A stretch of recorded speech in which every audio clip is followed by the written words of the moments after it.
तेनका live today देश की आवाज में मैं हूं आपके साथ शहनाज। आप देख रहे हो तेनका लाइव टुडे देश की आवाज। पंडित श्रीराम शर्मा आचार्य जी की पावन जन्मस्थली आवलखेड़ा में जनहित जागृत सेवा समिति द्वारा 29वां सर्वधर्म सामूहिक विवाह सम्मेलन आयोजित किया गया, जिसमें मुख्य अतिथि के रूप में केंद्रीय राज्य मंत्री प्रोफेसर SP सिंह बघेल रहे।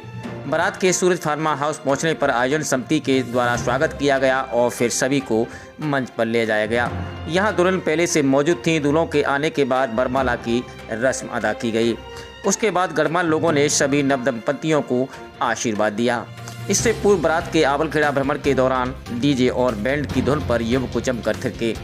इस दौरान जनहित जागृत सेवा समिति के संस्थापक एवं संयोजक पवन कुशवाहा, डॉक्टर विजय निशांत, राजेश कुमार शर्मा, विजेंद्र सिंह शाह, कन्हैया लाल कुशवाहा, हरिओम शास्त्री, राजू गुप्ता, ममता शर्मा, रूप सिंह, संतोष कुमार, योगेश कुमार, भूरी सिंह, ओम प्रकाश कुशवाहा, पवन त्यागी, सुशील चौहान आदि मौजूद रहे। ब्यूरो रिपोर्ट तेनका लाइव टुडे आगरा। कैसा लग रहा है आप एक दूजे के हुए आज? अच्छा लग रहा है। जीवन में कैसे जीवन व्यापन करोगे? अच्छा करेंगे। किस तरह से? जो देखा जा रहा है और भी शादी ब्याह होते हैं, आगे चल के लड़ाई झगड़े होते हैं, ऐसा कुछ नहीं, यानी प्यार से जीवन व्यापन करोगे? प्यार से।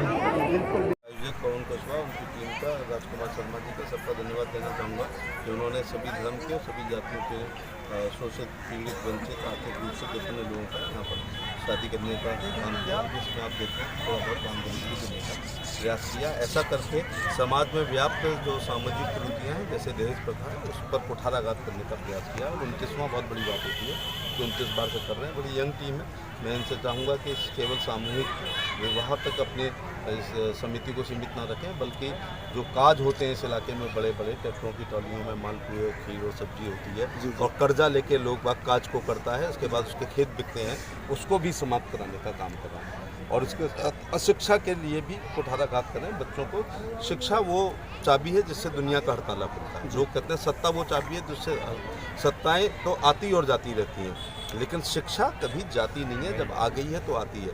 तो गुड क्वालिटी एजुकेशन से ही आप अपनी आगे बढ़ सकते हैं। तो शिक्षा वो चाबी है जिससे दुनिया का हड़ताला खुलता है। इसलिए मैं चाहूँगा कि शिक्षा पर भी ध्यान दें, दहेज को ख़त्म कराने का काम करें। और मृत्यु भोज तो 21वीं शताब्दी में नहीं होना चाहिए, गिद्ध भोज है जी। एक आदमी इलाज कराए फिर मर जाए, ऊपर से मालपुआ और करे है। आत्मा की शांति की कोई प्रार्थना नहीं करता है, लेकिन मालपुआ खाते हैं। ट्रैक्टर की ट्रॉलियों में यहाँ मैं देखता हूँ, ट्रॉली में मालपुआ, दूसरी में खीर, तीसरी में सब्जी, चौथे में रायता होता है। ये सब अच्छी बात नहीं है। तो इस समिति को ये भी कहना चाहूँगा कि हम मृत्यु भोज पर भी अंकुश लगाएं। विधवाओं के विवाह जरूर होना चाहिए और बाल विवाह नहीं होना चाहिए छोटी उम्र में, ये गैर कानूनी काम है। और अशिक्षा तो एक कलंक है, क्योंकि अब देश की आज़ादी के 75 साल हो गए हैं। हमको शिक्षित होना चाहिए। माता शत्रु पिता बैरी येन बालो ना पठाती, न शोभते सभा मध्य हंस मध्य बको यथा। इसका अर्थ है वो सब माता शत्रु हैं और पिता बैरी हैं अपने बच्चों को, जो अपने बच्चों को नहीं पढ़ाते हैं। ऐसे बच्चों की वही हालत होती है कि हंस की सभा में बगुले की होती है जी। आज अपना ये 29वां कार्यक्रम का आयोजन अपने यहाँ हुआ है, जिसमें अपने 17 जोड़ों का आज विवाह होना तय हुआ है। और ये हमारे जो जनहित जागृति सेवा समिति में ये गत 14 वर्षों से यहाँ आवलखेड़ा में पंडित श्रीराम शर्मा आचार्य जी की पावन जन्मभूमि में ये कार्यक्रम होते चले आ रहे हैं। और बड़ा हर्ष के साथ में हमारी संस्था और हमारी संस्था के पदाधिकारीगण, हमारे अध्यक्ष श्री किशोर कुशवाहा जी, हमारे नरसिंह पाल जी और भी जो हमारे पदाधिकारीगण हैं, सभी बड़ी मेहनत से और लगन से इस कार्यक्रम को आयोजन कराने में पूर्ण सहयोग इनका रहा है। और मैं समझता हूँ कि दूर दराज से, मैं समझता हूँ अलीगढ़ और एक राजस्थान से भी और मथुरा से और एक महाराष्ट्र से भी कई दूर दूर से यहाँ जोड़े शादी के लिए यहाँ आए हुए हैं। और मैं समझता हूँ कि इतना बढ़िया, हमें इतना अच्छा लगता है क्योंकि लोग जो पैसे की जो वो करते हैं कि हम 10 लाख की 20 लाख की शादियाँ, ये इससे सामूहिक विवाह से हम बर्बादी को बचा सकते हैं। और जो बर्बाद किया हुआ जो पैसा होता है, वो बचा हुआ जो पैसा होता है, हम अपने बच्चों की शिक्षा के लिए खर्च कर सकते हैं। जो बच्चा, उन पैसों को अगर हम अपने बच्चों की शिक्षा के लिए लगाएंगे तो बच्चा हमारा शिक्षित होकर के नाम और परिवार और देश और समाज का नाम रोशन करेगा। हम तो बस सभी से एक ही निवेदन करना चाहेंगे कि ज़्यादा से ज़्यादा अपने बेटे बेटियों का, चाहे तुम पैसे वाले हो चाहे गरीब हो या कोई भी हो, आप अपने बच्चों की शादी सामूहिक विवाह समारोह के माध्यम से कराइए और अपनी बर्बादी को, अपना जो पैसे को बचाइए, उस पैसों को अपने बच्चों की उच्च शिक्षा के लिए उस पैसों को खर्च कीजिए। हाँ जी, मेरा नाम श्री हरिओम शास्त्री जी है। मैं ग्राम सराज राम से बरहन के पास से। जी, लगातार ये क्या कार्यक्रम 29वां सर्वधर्म सामूहिक विवाह का आयोजन किया जा रहा है, आप लगातार आ रहे हो, क्या कहना जी हाँ, मैं लगातार आ रहा हूँ और बड़ी अच्छी तरह से ये प्रोग्राम हुआ करता है।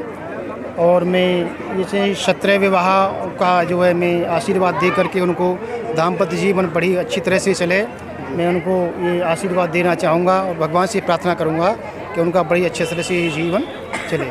जय श्री राम। ये जनहित जागृत सेवा समिति द्वारा जो उसके संस्थापक हैं पवन कुमार कौशिक जी, वो कुशवाहा जी, उनके द्वारा बहुत ही पुण्य कार्य आज किया जा रहा है कि सामूहिक विवाह समारोह का, और वो गत कई वर्षों से लगातार इस काम को अंजाम दे रहे हैं और समाज में समाज के लिए बहुत ही अच्छा उद्देश्यपूर्ण और महत्वपूर्ण कार्य वो कर रहे हैं। उद्देश्यपूर्ण मैं इसलिए कह रही हूँ क्योंकि समाज की जो अनावश्यक खर्चा है, अनावश्यक समस्या है, उसको सुलझाने में और समाज को सुदृढ़ बनाने में उनका सहयोग है।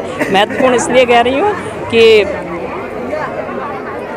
ये जो बालिका शक्ति है, महिला सशक्तिकरण में उसमें भी इनडायरेक्टली उनका सहयोग है सामूहिक विवाह को संपन्न कराकर। मंत्री जी ने भी बहुत सारी बातें बताई और कुशवाहा जी ने उनको सुना और आगे उनको जो भी इस योजना से संबंधित और लाभ इनको मिल सकेंगे, ऐसा हम कुशवाहा जी से उम्मीद करते हैं और वो उन्होंने भी आश्वस्त किया है। तो आगे इस कार्यक्रम को और बेहतर और अच्छा करें जिससे समाज में और अच्छा मैसेज जाए, समाज सुदृढ़ हो, क्योंकि लड़कियों को लेके एक जन्म से ही एक असुरक्षा की भावना गार्जियन के अंदर रहती है, वो खत्म हो अगर इस प्रकार के कार्यक्रम संपन्न होते रहेंगे। धन्यवाद। कैसा लग रहा है आप एक दूसरे के हुए आज? अच्छा लग रहा है। जीवन में कैसे जीवन यापन करोगे? अच्छा करेंगे। किस तरह से? जो देखा जा रहा है और भी शादी होते हैं, आगे चल के लड़ाई झगड़े होते हैं, ऐसा कुछ नहीं, यानी प्यार से जीवन यापन करोगे? प्यार से।